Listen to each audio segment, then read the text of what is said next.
ये पूरी दुनिया मैथमेटिक्स का यूज कर बनाई गई है, इसलिए हमें हर एक जगह पे मैथमेटिक्स का यूज दिखता है। नेचर में पैटर्न होता है जो कि नेचर हर एक जगह पे फॉलो करता है, और ये सभी पैटर्न्स मैथमेटिक्स से ही होता है। सभी जगह पे मैथमेटिक्स का सेम रूल ही चलता है। सिर्फ मैथमेटिक्स को स्टडी कर पूरे ब्रह्मांड के सीक्रेट को ढूंढा जा सकता है। ऐसा ही कुछ निकोला टेस्ला ने किया। अनफॉर्चुनेटली नंबर 3, 6 और 9 के पीछे के सीक्रेट्स को बताने से पहले ही वो चले गए, लेकिन 20 साल के रिसर्च के बाद हमारे जो हाथ लगा है वो वाकई में हैरान कर देने वाला है। तो आखिर क्या पता चला है हमें?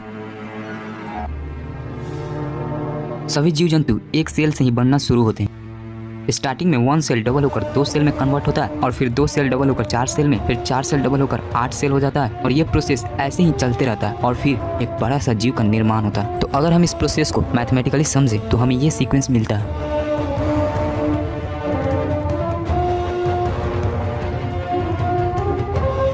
इस सीक्वेंस में आप देख सकते हो कि कोई नंबर 1 डिजिट का है, तो कोई 2 डिजिट का, तो कोई 3 डिजिट का। तो अब हम इन सभी नंबर्स को 1 डिजिट में कन्वर्ट कर देते हैं ताकि हमें मेन नंबर्स मिल जाए। 1 डिजिट में कन्वर्ट करने के लिए हम एक मेथड का यूज करेंगे जिसका नाम है डिजिटल रूट। इसमें हम नंबर्स के डिजिट को जोड़ देते हैं।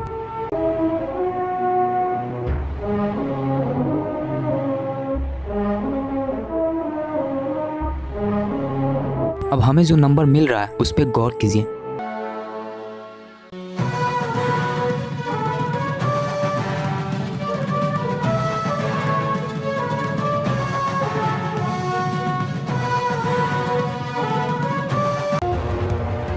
इस प्रोसेस के अपोजिट अगर हम 1 से हाफिंग करना स्टार्ट करते हैं और फिर आए हुए नंबर्स को रिड्यूस कर देते हैं, तब भी हमें यही नंबर्स मिलते हैं। और इन नंबर्स के ग्रुप में हमेशा नंबर 3, 6 और 9 एब्सेंट रहता है। नेचर के इतने बड़े प्रोसेस में जिस प्रोसेस की वजह से सभी जीव जंतु का निर्माण होता है, उस प्रोसेस में नंबर 3, 6, 9 का एब्सेंट होना, उस प्रोसेस में नंबर 3, 6, 9 का कोई रोल ना होना, ये कोई साधारण बात नहीं है। रिसर्च के बाद ये पता चला है कि ये पैटर्न जिसमें 1, 2, 4, 8, 7 और 5 नंबर्स हैं, ये थर्ड डायमेंशन को रिप्रेजेंट करते हैं। यानी कि ये नंबर्स एक दूसरे के साथ इंटरकनेक्ट होकर थर्ड डायमेंशन वाली दुनिया को बनाते हैं।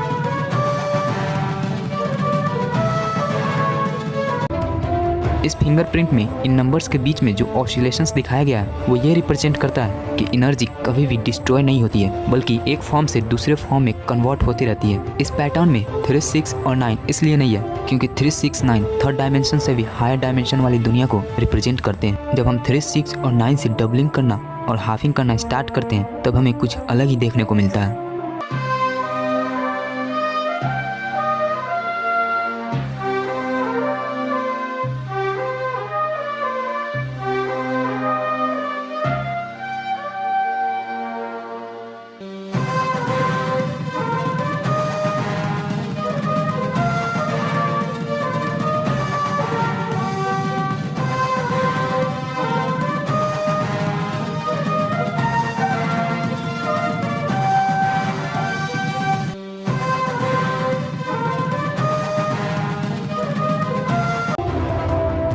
और 6 से डबलिंग और हाफिंग करने पर हमें सिर्फ 3, 6, 3, 6, 3, 6 ही मिलता है। और इसमें भी आप देख सकते हो नंबर 9 एब्सेंट है। इस पैटर्न में भी नंबर 9 एब्सेंट था और इस पैटर्न में भी नंबर 9 एब्सेंट है। जब हम नंबर 9 से डबलिंग करना और हाफिंग करना स्टार्ट करते हैं तो हमें चौंकाने वाला रिजल्ट मिलता है।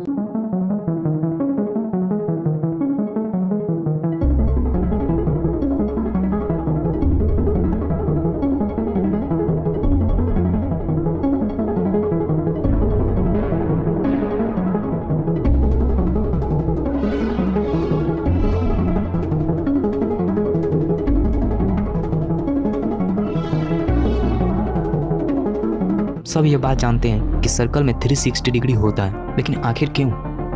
जब हम फुल सर्कल को बाइसेक्ट करना स्टार्ट करते हैं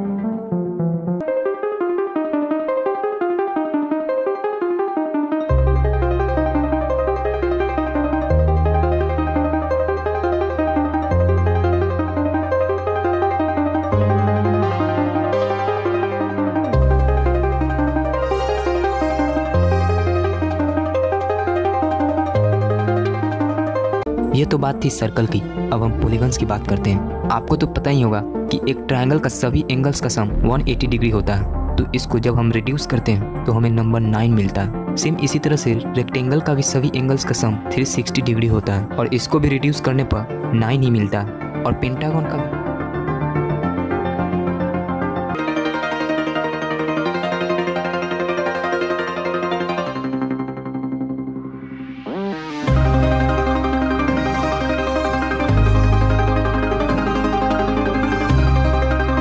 इन सभी पॉलीगॉन्स और सर्कल के साथ नंबर 9 का कोई रिलेशन है। सिर्फ इन्हीं शेप्स के साथ नहीं बल्कि दूसरे ज्योमेट्रिकल शेप्स के साथ भी नंबर 9 का रिलेशन है। यानी कि स्पेस में नंबर 9 सभी जगह पे है।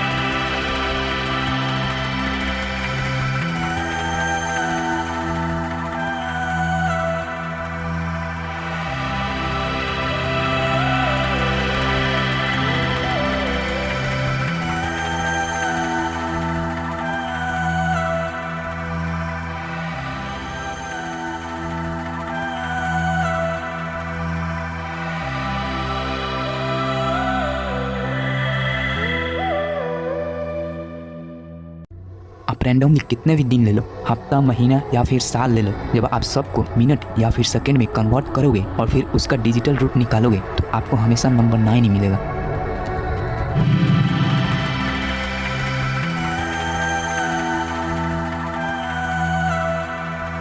यानी कि निकोला टेस्ला ये कहते थे कि यूनिवर्स में एक कोर है जिसमें से हम सब स्ट्रेंथ, नॉलेज और इंस्पिरेशन लेते हैं। शायद वो नंबर 9 की ही बात कर रहे थे। ब्रह्मांड की ज़्यादातर शक्तियाँ दो पेयर में काम करती हुई दिखाई देती है, जैसे कि अर्थ का मैग्नेटिक फोर्स। इसमें सिर्फ नॉर्थ और साउथ पोल ही होता है। सालों से हम दो तरह की शक्तियाँ को भी जानते हैं, एक अच्छी और एक बुरी। असल में ये सब एक छलावा है। दो पेयर में कोई भी शक्ति काम करती ही नहीं है, सब कुछ 3 के पेयर में होता है। मैग्नेट्स में 2 पोल्स तो होते ही हैं, लेकिन सिर्फ इन 2 पोल्स की वजह से मैग्नेट काम नहीं करता, बल्कि इसमें एक तीसरा चीज का भी रोल होता है। इसका पोल्स 3 और 6 को रिप्रेजेंट करता है और मैग्नेट का एक्सिस नंबर 9 को रिप्रेजेंट करता है। नंबर 9 ही 3 और 6 को पावर देता है, यानी कि मैग्नेट्स का एक्सिस ही पोल्स को पावर देता है, तभी पोल्स काम करते हैं। यिंग यांग जो अच्छाई और बुराई को रिप्रेजेंट करता है। इस सिंबल में भी सिर्फ 2 कंपोनेंट्स नहीं होता है, बल्कि 3 होता है। इन दोनों पार्ट्स को 3 और 6 से रिप्रेजेंट किया जाता है और इन दोनों पार्ट्स के बीच में जो एस कर्व है उसे नंबर 9 से रिप्रेजेंट किया जाता है। यानी कि इस सिंबल में भी 3 कंपोनेंट्स होता है।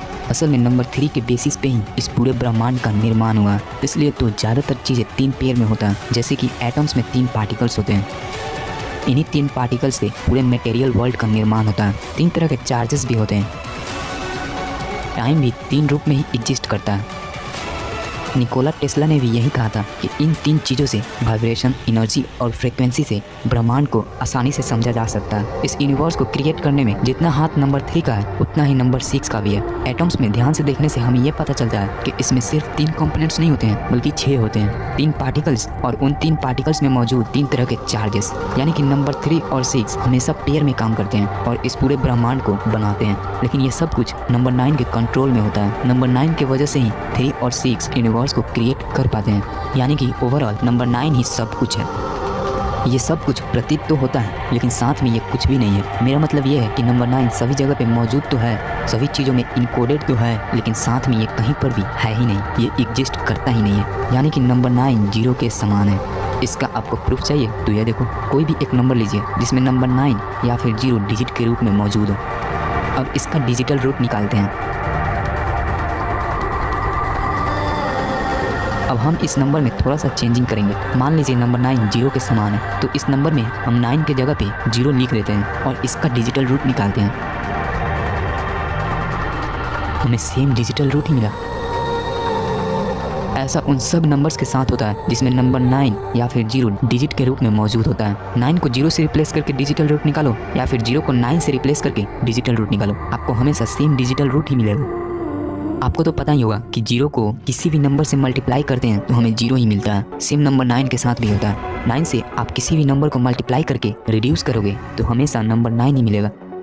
इन सभी बातों से ये वेरीफाई होता है कि नंबर 9 जीरो के समान है और इनमें ज़्यादा अंतर भी नहीं है। इसका मतलब ये हुआ कि नंबर 9 सच में सब कुछ को रिप्रेजेंट करता है। तपस्वियों ने ध्यान के गहराई में जाकर ये पता लगाया कि एक ऐसी ध्वनि है जो हर वक्त हर जगह पे सुनाई देती है। उस ध्वनि को उन्होंने नाम दिया ओम। ओम में 3 तरह के साउंड होते हैं। अगर हम इसके वाइब्रेशनल फ्रीक्वेंसी की बात करें तो वो 432 हर्ट्ज होता है, जो कि नंबर 9 में रिड्यूस हो जाता है। स्वास्तिका को एक पवित्र सिंबल माना जाता है जो अच्छाई को दर्शाता है और बुरी शक्तियों से बचाता है। इसके बनावट में हर एक जगह पे नंबर 9 मिलता है।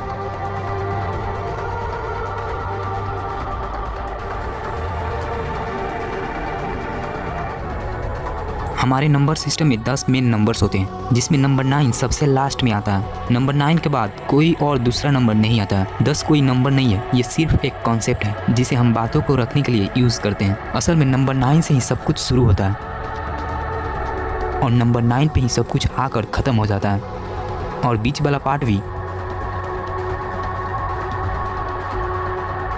नंबर 9 का ही रूप होता है।